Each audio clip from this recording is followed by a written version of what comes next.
आज 55 वर्ष सुरू असलेला तुमचा हा शिवमहोत्सव ही आता फक्त शिरवळची नाही तर या संपूर्ण आजूबाजूच्या तालुक्यांची ओळख आहे।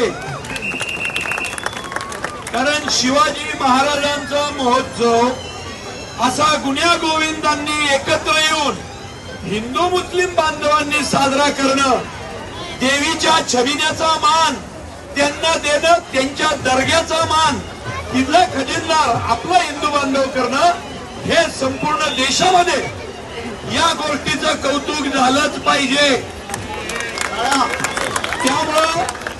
त्यामुळं शिरवळच्या या ऐतिहासिक परंपरेला माझा मानाचा मुजरा। शिरवळची ही गावकी भाऊकी आणि त्यातलं हे नातं असंच चिरंतन वाढत जावं ही आई भवानीच्या आणि छत्रपती शिवाजी महाराजांच्या चरणी प्रार्थना।